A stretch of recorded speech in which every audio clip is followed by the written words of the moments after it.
अब यही इस फॉर्मूले का यूज और ये फॉर्मूला बताना है बेटे। अब प्लस माइनस साइन था ये फॉर्मूला, ये हमें गिवन होता है डेटा पेज पे, रट्टा लगाने की जरूरत नहीं, इसी फॉर्मेट में गिवन होता है। प्लस माइनस को थोड़ा सा समझना है, ठीक है। अब बेटे अगर सोर्स और साउंड अगर एक ही डायरेक्शन में है, सोर्स और साउंड अगर एक ही डायरेक्शन में है, ठीक है, तो इसमें हमारे पास केस 1 पे आगे, इफ सोर्स यानी साउंड जो प्रोड्यूस कर रहा है and sound wave move in same direction.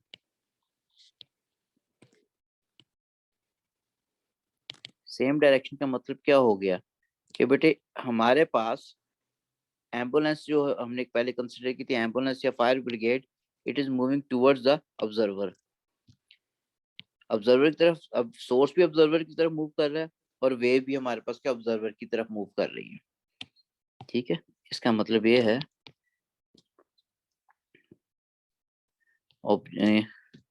Source move towards observer,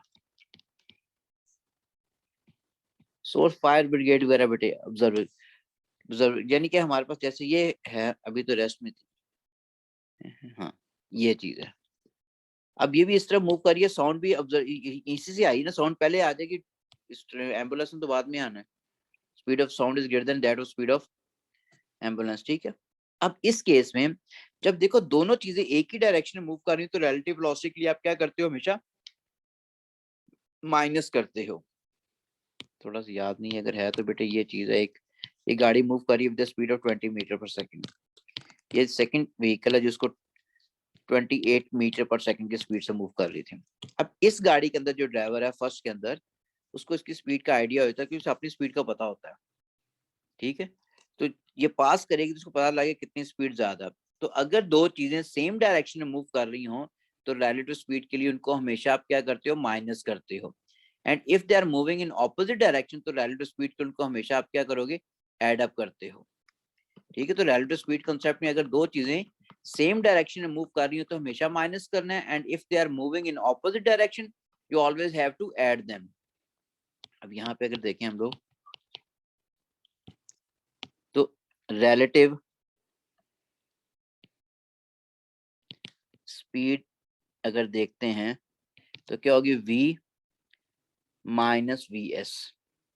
we क्या, speed of wave, speed of wave में से स्पीड ऑफ साउंड को आप माइनस करोगे इसके अंदर, क्योंकि स्पीड ऑफ वेव तो बहुत ज्यादा, स्पीड ऑफ साउंड तो इतनी ज्यादा नहीं है, सोर्स इतनी ज्यादा नहीं है, वी एस क्या, स्पीड ऑफ सोर्स, ठीक है। तो इसका मतलब फॉर्मूला फिर क्या हो जाएगा, F not F S we over v minus V S. जब v से बास को बच्चा कंफ्यूज से इतना करने इसको, ऊपर से किया उससे लिखने, this is v minus V S. अब बेटे देखो डिनोमिनेटर में दो वैल्यूज माइनस हो रही हैं, अगर डिनोमिनेटर में दो वैल्यूज माइनस अगर हो रही है तो डिनोमिनेटर क्या होगा, डिक्रीज कर देगा।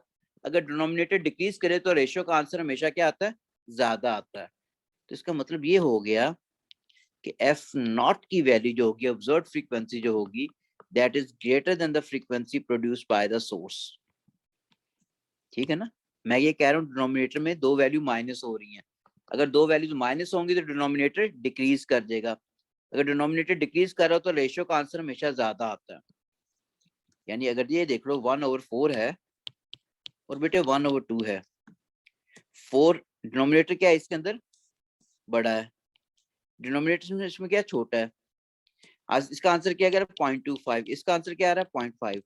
तो मैं ये बात कर रहा हूँ डिनोमिनेटर जितना छोटा होता है उतना रेशियो का आंसर ज्यादा आता है, जैसे ये ज्यादा है, ठीक है। अच्छा, ये तो उस वक्त हो गया कि when is moving, but what if in case two source and sound move in opposite directions away from observer,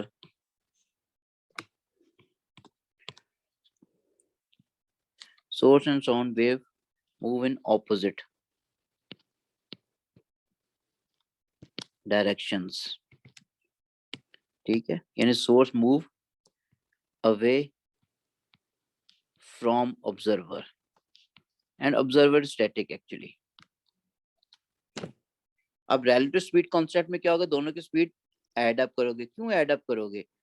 अगर दो चीजें ऑपोजिट डायरेक्शन में जा रही हैं तो हमेशा रिलेटिव स्पीड में, आप वेक्टर्स वगैरह हम किया होता है आप लोगों ने, तो उसमें हमेशा ऐड अप करते हैं। ऑपोजिट डायरेक्शन में हमेशा ऐड अप होना होता है, सेम डायरेक्शन में हमेशा आपने माइनस करना होता है आपने, ठीक है।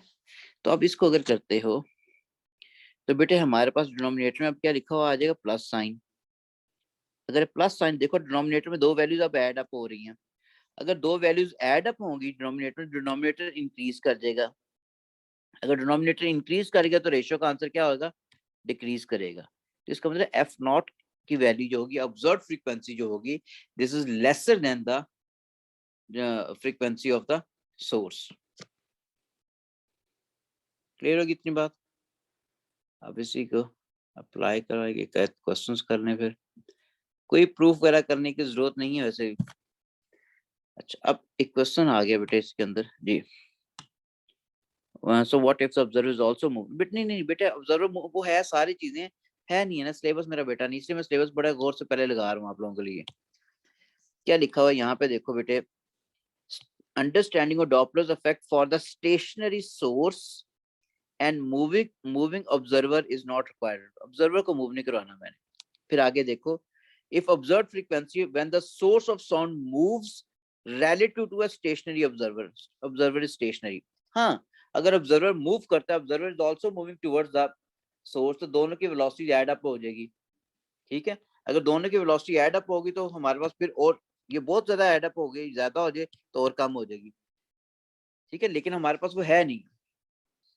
अच्छा बेटे, अब इसका क्वेश्चन एक देखते हैं, कोई भी पास पेपर में से। Question is, a stationary insect of on the surface of water creates circular waves with its legs as shown in the diagram. The insect began to travel to the right as shown in diagram 2। इस तरह move करना शुरू किया।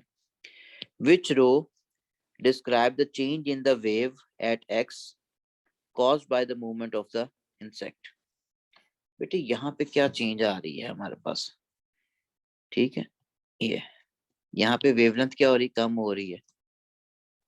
अगर wavelength आपको नजर आ रही कम हो रही तो फ्रीक्वेंसी क्या हो जाएगी, वो इंक्रीज करेगी, ठीक है, वो फ्रीक्वेंसी इंक्रीज कर रही है।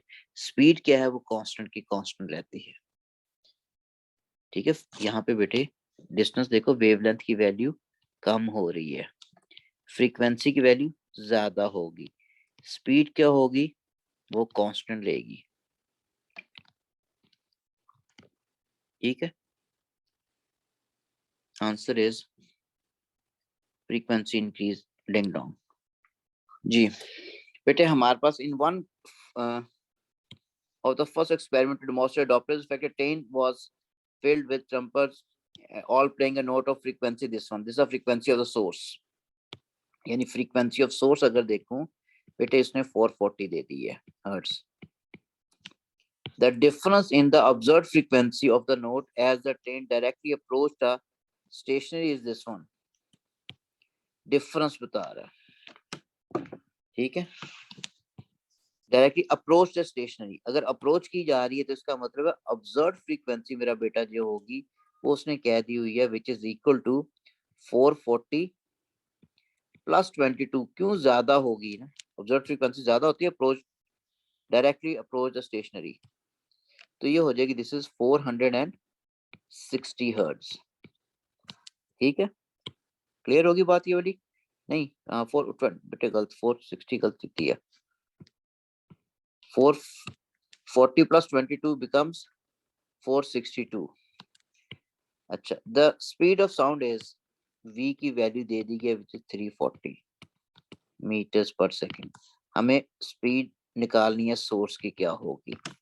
अब फॉर्मूला क्या है हमारे पास, F O equals to F S V plus minus V S होता है। Now source is moving towards the stationary observer. It means sound and source both are moving in the same direction, and for this purpose we have to make use of negative sign with the between V and Vs. हमने निकालनी क्या है बेटे, Vs की value निकालनी, put करो यहाँ पे वैल्यू, इसकी वैल्यू आ गई 462, Fs किसके बराबर है 440, V की वैल्यू कितनी है बेटे हमारे पास, दिस इज 340,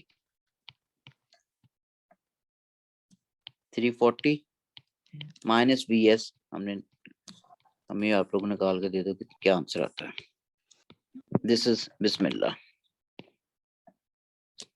ठीक है ना, दिस वन ना बेटे। अब the siren of a moving police car emits a sound wave with the frequency of this one. It means this is a frequency of source 440 siren united. A stationary observer hears sound of frequency. Observed frequency कितनी है 494.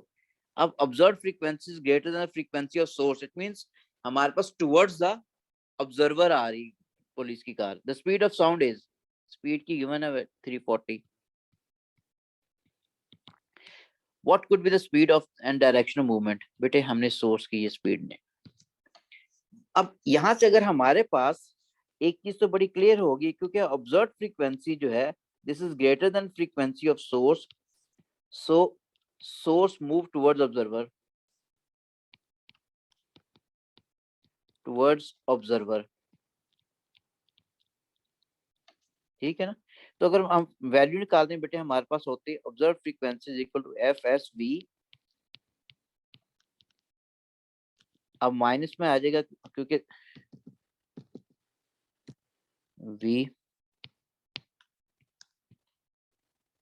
v minus V S, फिर हमें V S की value निकालनी है, F not की value बेटा 494 होगी, एफ एस की वैल्यू 440 है, v की वैल्यू 340 है, इसकी वैल्यू बेटे 340 माइनस वी एस, तो यहाँ से वी एस की वैल्यू आ जाएगी जो होगी मीटर्स पर सेकंड, ठीक है। फॉर्मूला रियान बेटे गिवन होता है, ये जो मैं फॉर्मूला लिख रहा हूँ ना ये लेकिन प्लस और माइनस के साथ गिवन होगा। अब डिनोमिनेटर में प्लस साइन आना या माइनस साइन आना वो आपने देखना है। अब बेटे इसको सॉल्व करें, जो भी इतना हमें पता है कि ये अवे तो नहीं हो सकता, बी तो हो नहीं सकता, ठीक है, अवे नहीं हो सकता, टुवर्ड्स ऑब्जर्वर है। आंसर ए आ गया जी सर, ओके, ए आंसर हो गया। Okay, a loudspeaker emitting a constant frequency, किसकी आ गई, फ्रीक्वेंसी ऑफ सोर्स आ गई, ये is swung in a horizontal circle with the speed of, किसकी आ गई, स्पीड ऑफ वेव आ गई, सर सी और अच्छा एक minute, loudspeaker emitting constant frequencies on a horizontal circle with the speed of, उसको नेक्स्ट पार्ट में a stationary observer is level with the loudspeaker and situated long distance away from the loudspeaker.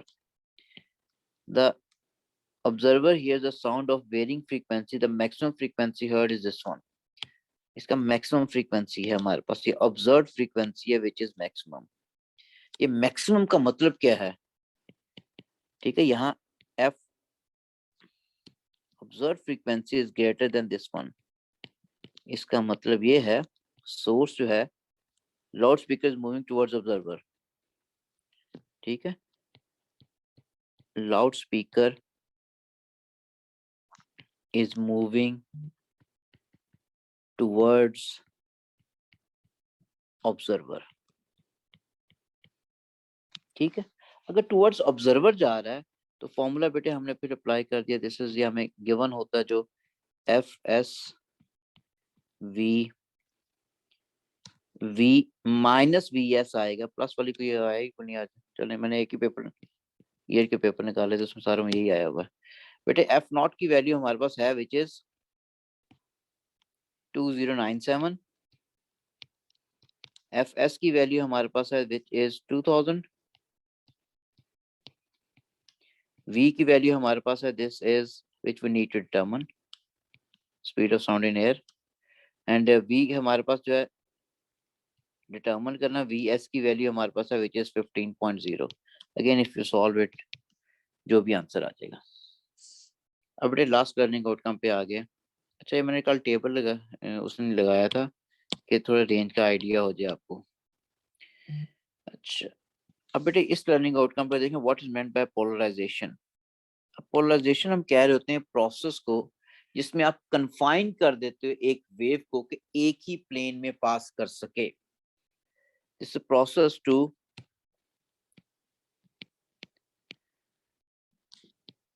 confine a wave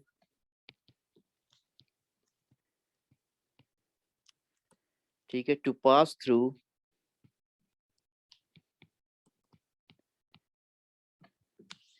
in one plane is polarization।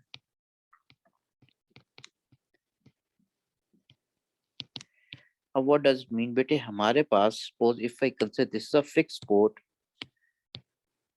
ये हमारे पास है और ये हमारे पास क्या होगी एक स्ट्रिंग है यहाँ पे ये वाली, ठीक है। अब बेटे अगर स्ट्रिंग को वाइब्रेट करते हो तो हमारे पास वेव्स प्रोड्यूस होती हैं स्ट्रिंग के ऊपर लाइक दिस वे। ये एक ट्रांसवर्स वेव जो है प्रोपगेट कर रही है हॉरिजॉन्टल डायरेक्शन के अंदर, ठीक है। इसमें पार्टिकल कहाँ वाइब्रेट करते हैं, अप एंड डाउन वाइब्रेट करते हैं। इससे पहले जो हम कर चुके हैं बाबा जी की मोशन जो है, ठीक है। If you focus on the motion of Baba ji again once more time, तो बेटे यहाँ पे बाबा जी कहाँ मूव कर रहे हैं, यहाँ पे किस डायरेक्शन में होंगे, यहाँ पे किस यहाँ पे होंगे, यहाँ पे बाबा जी रेस्ट करते हैं, फिर हमारे पास ये पॉइंट हो गया। So now in every case Baba ji in this now wave is advancing forward towards right side, इस डायरेक्शन में। Now we have to look at the motion of the particle on wave, ठीक है। हमारे पास बेटे यहाँ पे particle has to move in downward direction, ये बेटा रेस्ट में है। शाफे अभी बेटा मुझे ना वो रिकॉर्डिंग का बेटा थोड़ा सा आइडिया नहीं, मैंने कर लेता हूँ, ये रिट्रीवल मेरे से नहीं हो रही अभी, लेकिन अगर हो जाएगी तो मैंने क्या करनी है बेटे आप लोगों के लिए चीजें, अभी थोड़ा सा उसका मसला बस मुझे। यहाँ पे पार्टिकल के डाउनवर्ड मूव कर, तो यहाँ पे हमारे पास डाउनवर्ड है बेटे, यहाँ बाबा जी रेस्ट करते हैं अपवर्ड, फिर यहाँ पे सारे डाउनवर्ड आते हैं, फिर अपवर्ड मूव करते हैं, फिर डाउनवर्ड, ये है हमारे पास। अब यही हमारे पास है सारी की सारी। अब दरमियान में अगर मैं एक ब्लॉक रख देता हूँ, ब्लॉक रखने का मतलब ये हो गया कि अगर बेटे मैंने इसको, ये है दोबारा वही रखी, और यहाँ पे हमने एक अब, ठीक है, एक चीज रख दी है इस तरीके से,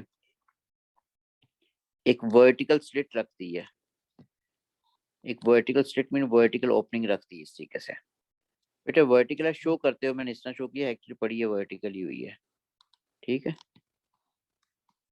इस तरह एक स्लिट रखी है मैंने, एक ओपनिंग है बेटे जो हमने यहाँ पे रखी हुई है, ये यानी देखो एक स्ट्रिंग आपने बेटे बांधी हुई है दीवार के साथ और दूसरा एंड आपने हाथ में पकड़ा हुआ है, हाथ को ऊपर नीचे वाइब्रेट करते हो और दरमियान में एक पेपर रखा हुआ आपने बेटा, ये जिसके अंदर से हमारे पास वेव पास कर सके। एक पेपर नहीं तो हमारे पास कोई भी मेटल की चीज है जिसकी ये ओपनिंग है। अब बेटे ये देखो स्लिट हमारे पास क्या है, ये 90 डिग्री टू दिस पोजीशन है, 90 degree to this position means कि हमारे पास ये 90 का एंगल बना रही है वाला। अब बेटे यहाँ पे देखो बाबा जी जो प्रोड्यूस हो रहे हैं, यहाँ से बाबा जी कैन मूव दिस, ऊपर नीचे मूव करते हुए आ जाएंगे, क्योंकि हमारे पास वेव यहाँ प्रोड्यूस हो रही है और वेव पास भी करेगी इसके अंदर से, ठीक है। अच्छा अब एक और डायग्राम मैं अगर बनाऊं, उसमें से बेटा वेव पास नहीं कर सकेगी अब, ठीक है। मैं पहले बना लूं फिर मैं उसको समझाता हूँ दोनों को, दोनों में फर्क क्या बनता है। Initially I place this slit बिल्कुल वर्टिकल मैंने प्लेस की थी, ठीक है। अब इसी स्लिट को बेटे मैं क्या करता हूँ, अगर अगर मैं इसको हॉरिजॉन्टली प्लेस कर देता हूँ,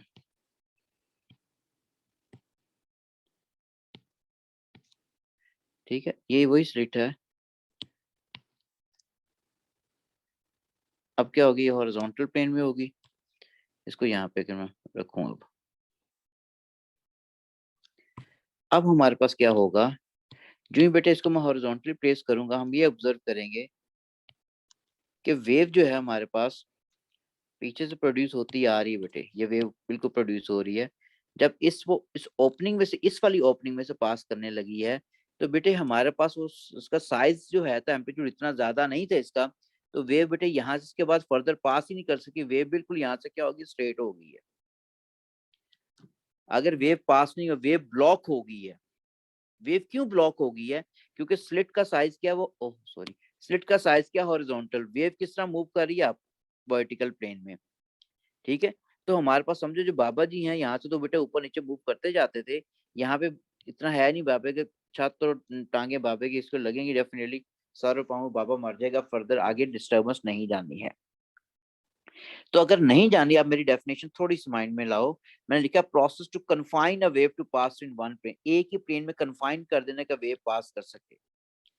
अगर एक वेव को मैंने कन्फाइन किया हुआ कि एक ही प्लेन में पास करता, हम कहेंगे वो क्या है, पोलराइज्ड वेव है। तो मेरे पास जो पहली वाली वेव देखो जो मैंने जो बनाई है, वो पास कर गई है। अगर वो पास कर गई है, तो हमारे पास वो, हम कहेंगे वो वर्टिकल प्लेन पोलराइज्ड वेव है, ठीक। अच्छा, ये वाली बेटे पास कर गई थी ना वेव, किसमें, ये वर्टिकल स्लिट थी, तो इसका मतलब vertical plane polarised wind, vertical plane में से वेव पास कर गई है। लेकिन अगर इसको मैंने हॉरिजॉन्टल स्लिट रखी है, तो हॉरिजॉन्टल प्लेन में से पास नहीं कर सकी है। तो हम ये कह सकते हैं कि हॉरिजॉन्टल प्लेन में ब्लॉक हो गई है, but that blocking is not known as polarization. Wave को कन्फाइन करना कि एक प्लेन में पास कर दे, कन्फाइन कर रहे हो आप, वेव को कन्फाइन कर रहे हो, रिस्ट्रिक्ट कर रहे हो कि एक प्लेन में से पास करे। तो ये हमारे पास जो है, दिस इज, ये वर्टिकल स्लिट थी बेटे, vertical slit. What slit is? Slit एक small opening को कहते हैं, and this is a horizontal slit.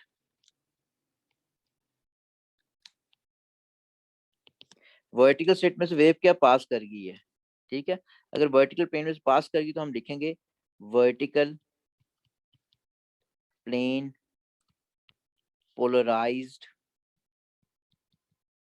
Wave है, यानी कि वर्टिकल प्लेन में से वेव आ रही है, ठीक है। यहाँ पे ब्लॉक हो चुकी है, ठीक है, सो नो वेव,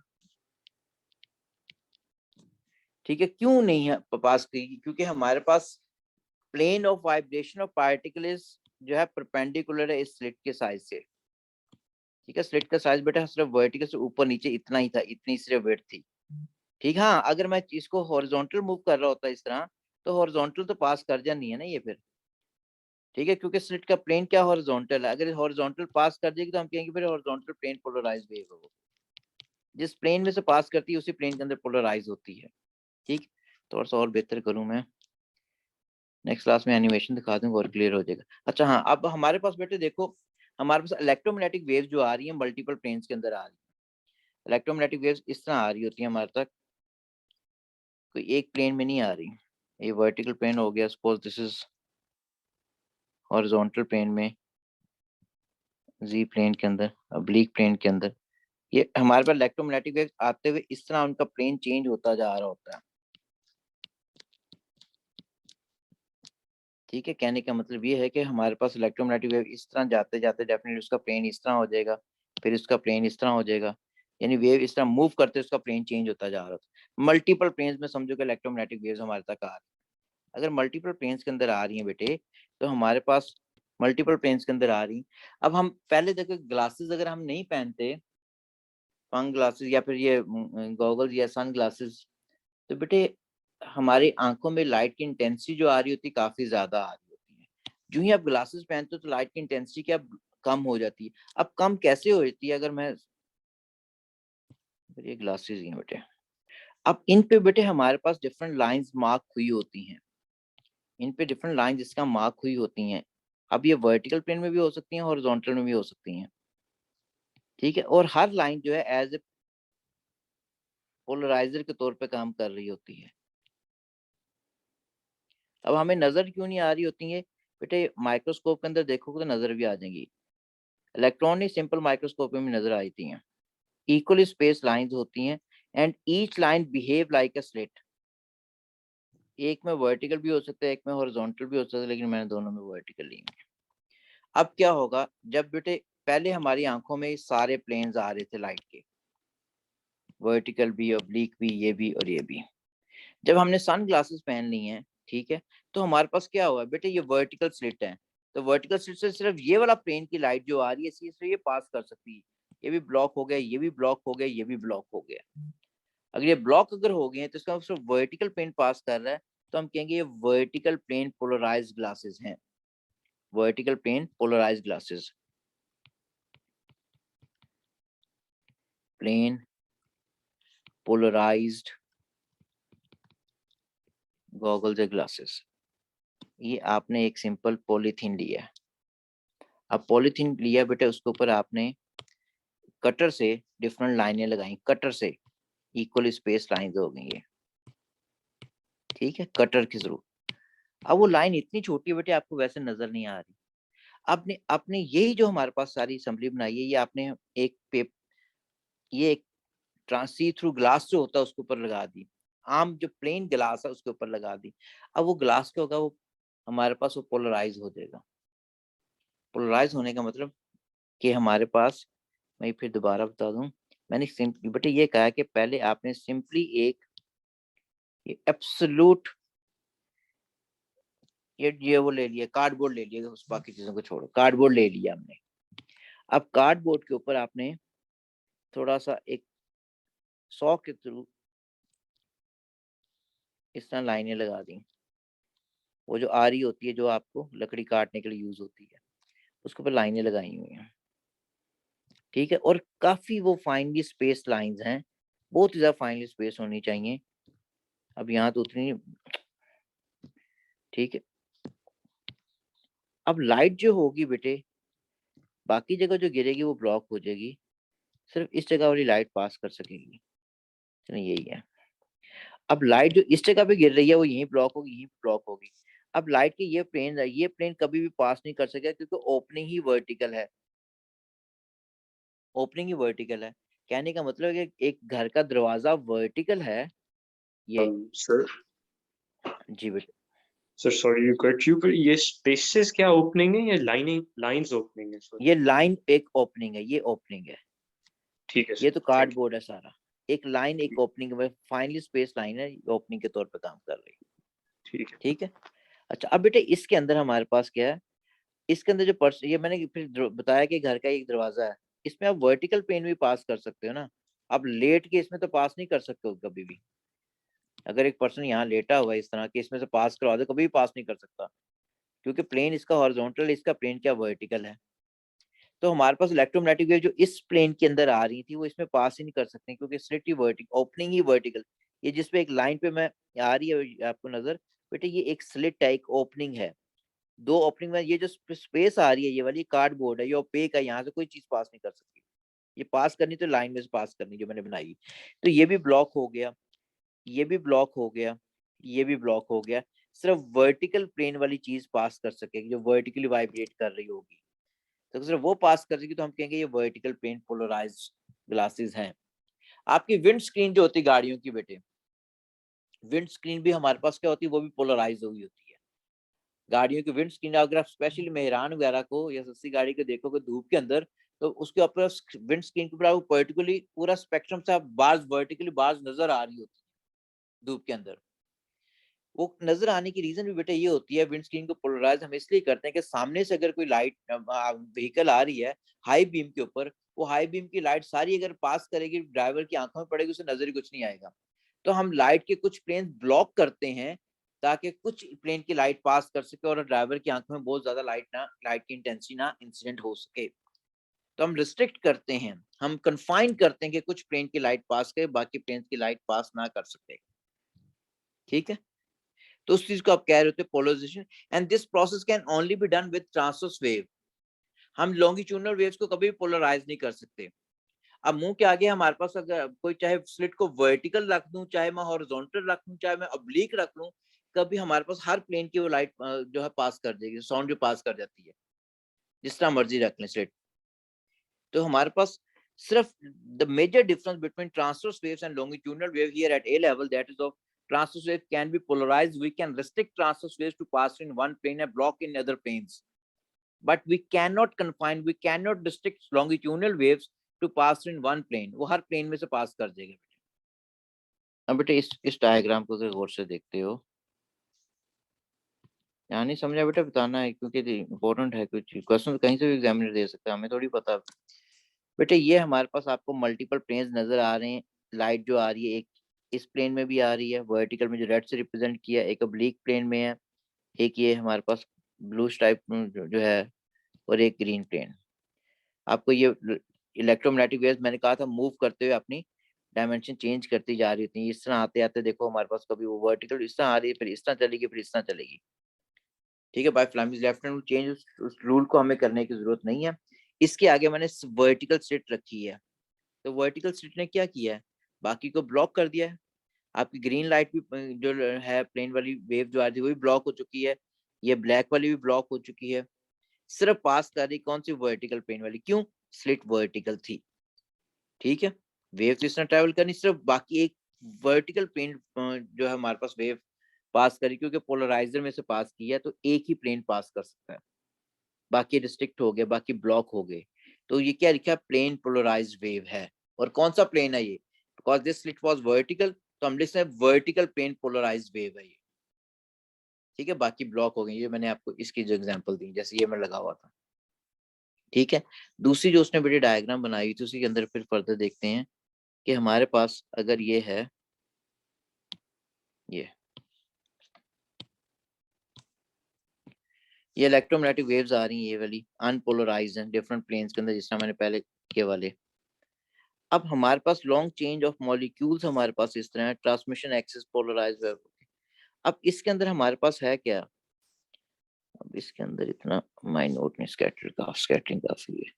इस डायग्राम को बेटा देखिएगा, ये मल्टीपल प्लेन्स में आ रही है। ठीक है, अगर ये वर्टिकल होगी स्लेट, तो ये वर्टिकल प्लेन वाली सारी वेव्स पास कर रही है यार। ठीक है, plane polarized light transmitted through the analyser.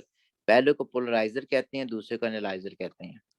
ये भी वर्टिकल था, ये भी वर्टिकल, यानी कि दोनों एक ही चीजें हैं। जो पहले लिख बना होता है उसको पोलराइजर कहते हैं, जिसके बाद पैरेलल में पड़ा हुआ उसको एनालाइजर कह रहे होते हैं। ये हमारे पास फिर वही वर्टिकल प्लेन वाली मल्टीपल प्लेन्स वाली हैं थी बेटा, ये वर्टिकल स्लिट थी तो पास कर गई ये। इसको बाद में एनालाइजर को क्या कर दिया, स्लिट इसमें वर्टिकल थी ओपनिंग, हमने इसको हॉरिजॉन्टल रख दिया, हॉरिजॉन्टल होगी, ये देखो हॉरिजॉन्टल होगी, कोई नहीं पास कर रही, वेव ब्लॉक होगी। ठीक है, लिखा क्या हुआ है, the light is blocked by the analyser when its transmission axis is 90 degree to the plane of the incident wave. The dashed line are transmitted axis of the polarizer and the analyzer. Dash line ये इसमें से पास करती जा रही है, slit ये slit है किस्म की ओपनिंग है, पास करती जानी, क्योंकि दोनों है थे वर्टिकल प्लेन में थे, तो वर्टिकल प्लेन पास करके बाकी ब्लॉक हो गया। यहाँ पे क्या हो गया, पहले मल्टीपल प्लेन्स के अंदर है थी, यहाँ पे जब आपने पोलराइजर यहाँ पे रखा तो वर्टिकल तो प्लेन पास कर गया, अब सिर्फ एक ही प्लेन में लाइट पास कर रही है। इसके आगे एनालाइजर हमने रख लिया जो हॉरिजॉन्टल प्लेन में, उसने इसको भी ब्लॉक कर दिया, आगे टोटली डार्क होगा, कुछ लाइट नहीं पहुंची, अंधेरा होगा। तो इसका मतलब है, ये जो मैं बात कर रहा था कि हमारे पास जैसे ये हर प्लेन में ये पास करती जा रही है वेव, जब हमने स्लिट रख दी तो हमने ब्लॉक कर दिया, या सिर्फ वर्टिकल प्लेन यहाँ से पास कर रही थी, उसी वेव को मैं वर्टिकली वाइब्रेट कर रहा था, इसको एनालाइजर को हॉरिजॉन्टल रख दिया तो ब्लॉक होगी, कोई नहीं पास कर सकी। ठीक है, फिर वही मैंने एग्जांपल किया, मल्टीपल प्लेन्स के इलेक्ट्रोमैग्नेटिक वेव्स आ रही हैं, जब लाइट ये आंखों में पड़ रही होती है, लाइट की इंटेंसिटी ज्यादा होती है, जब हमारे पास इस पे स्लिट्स डाल दोगे सिर्फ ये पास कर सके, बाकी ब्लॉक हो जाएंगे। But that blocking is not known as polarization process, जिसको थ्रू रिस्ट्रिक्ट करते हैं एक वेव को एक प्लेन में पास करे, उसको आप कह रहे होते हैं दैट इज बेसिकली पोलराइजेशन।